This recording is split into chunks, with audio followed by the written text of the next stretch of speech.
you don't want to look behind yourself, but you do need to, when you're in a title race, when you're competing trophies, you need to at least keep tabs. Who are you actually keeping tabs on and who aren't you? So, for example, you've got Sunderland in second, United now are up to like sixth, only a couple points off second place. Third, I think. Bournemouth are third. But are you looking at these teams, or are you actually just focusing on yourself and just thinking about maybe City? I'll be honest with you. I mean, obviously Jack will have his own view. I never want to speak for Jack. He knows his thing. But from my point of view, I'm just thinking of Arsenal winning every game, because statistically, if we win all our games, okay, if we're not going to win every single game, but you know what I'm saying. If we take care of our business, we don't have to worry about anyone else, because the gap is already there. So I'm honestly just focusing game to game on what we need to do, and if we do it, then yeah. So, in answer to your question, no one in particular. You're not even. So even though obviously Liverpool have had their problems, and Man City are starting to kind of, well, they were gaining form until they lost at Villa. Are you not even really concentrating on that? Well, I'm not going to lie. I can't sit here and say I didn't have the odd giggle at Liverpool's implosion, and I did have a wry smile on my face when people were telling me prior to the weekend that City, they're going to be your main challengers and they go and drop points to Villa. But honestly, I'm just looking at whoever we play, right, can we beat them? Will we beat them? That's my focus. Because as I said, the gap is there. So if we carry on doing what we're doing, and at the moment, I've got no reason to not think otherwise, then we'll be okay. I hear it. Jack, are you of the same mentality, or are you looking a bit more towards who could be coming at you?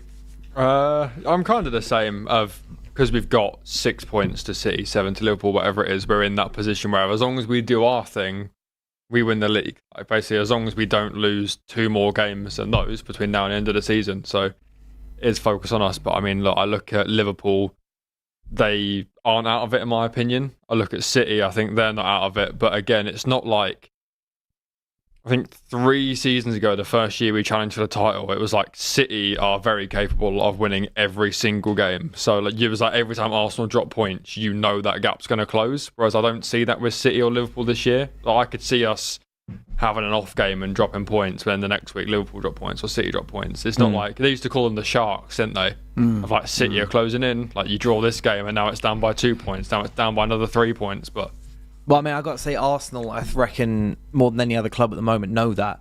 Like, when you're on top, but you just know they're right behind you. And, just Arsenal's credit, you're the ones at the moment who just keep picking up those points. You keep picking up the kind of, the 1-0 win against Crystal Palace, making sure that you just aren't conceding goals. Because before we went live, Laurie, I've had a long day. Laurie, you said to me that you reckon Arsenal aren't scoring enough goals.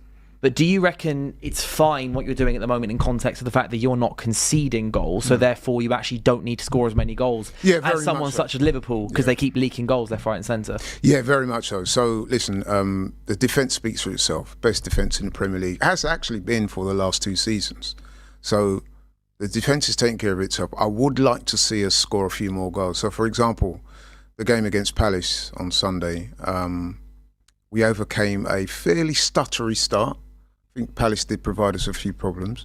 We got the goal, and thereafter we were pretty much in control. We had a good second half. Now, really and truly, with the amount of chances created and possession that we had, would have liked to have scored a couple goals more.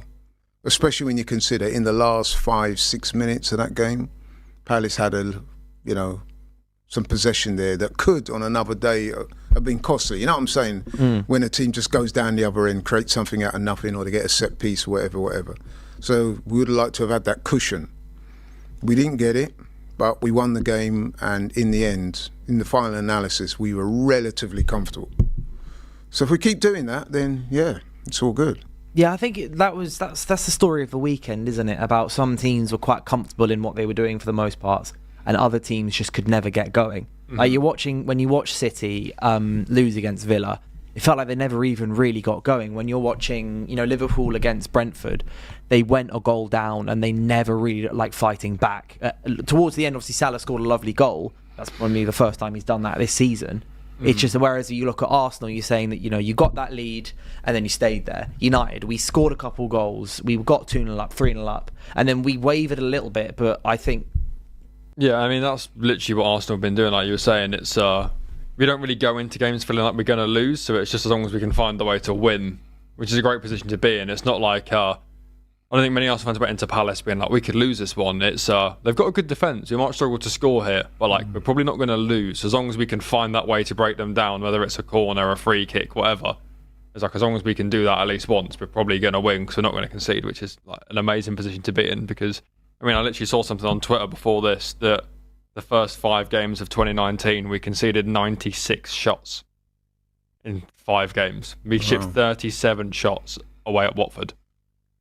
That's crazy. I mean, we went. Actually, I remember that. There was the Guendouzi one where he went like that when he came off, saying we're 2-0 up, and then they had 37 shots. Wasn't it? That game was 2-2 at the end, right? Yeah. But I think our last 3 Premier League games, which have been Palace, Fulham, and West Ham, respectively, all London clubs, by the way, we've not conceded a shot on target. No, they said there's one yesterday, but it was that one where Raya goes to catch the cross and then Nketiah sort of heads it at the same time. Oh, right, they've counted that as a shot on target, but it's the whole of October. So when you're keeping teams to 0 shots even on target, that is some feat. And that is the bedrock of Arsenal this season. That solid defence that just looks impregnable at the moment. So it gives you that confidence. And you know, I don't know about Jack. Actually, Jack kind of hinted at it, actually. As soon as Eze scores that goal in, what was it, the 39th minute? Yeah. I'm thinking to myself, this game is won. It's game over. I mean, I know that may sound a little arrogant or whatever. It may come across as a little bit, you know. But I honestly did feel that. As soon as Eze scored that goal, I'm like, right, I can't see us losing this game.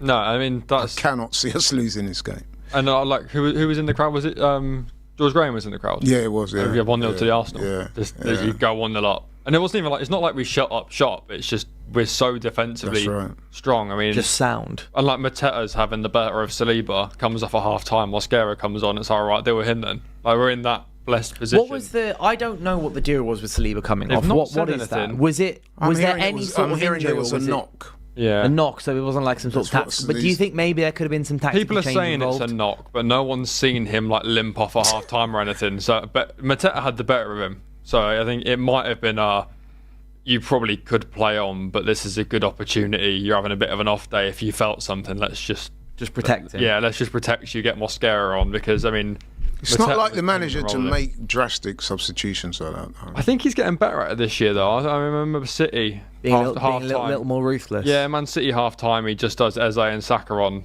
And then there's been a few others where he's made the early changes, which is something he's, like you say, he's never done before. He always waits till sort of 70. He's learned from that Liverpool game where you took it's like Eze didn't start, for example, but he got like 10 minutes, and then it took way too long for Eze to then come on in the second half. And I think he's becoming a little more ruthless now, and I think that's good. And it's going to be interesting to see if like Arteta is becoming more ruthless and just kind of saying like, you know, playing more like slightly more based on merit, even if that's per game or overall form in the last few games. What happens when Havertz is back? Yeah, I think he trusts his depth for the first time. I mean, if Saliba's having an off game for the past couple of seasons, it's very different to be like, oh well, we can bring on Kivior and play him on like his right foot, or we can bring on Rob Holding, or like we've actually now got that Mosquera, Hincapié, Calafiori. Like you can make changes, and he probably feels more confident. Like why would you make an early change when you're taking someone off for Nketiah, respectfully? Yeah. Or like why would you make, if we're losing the midfield battle,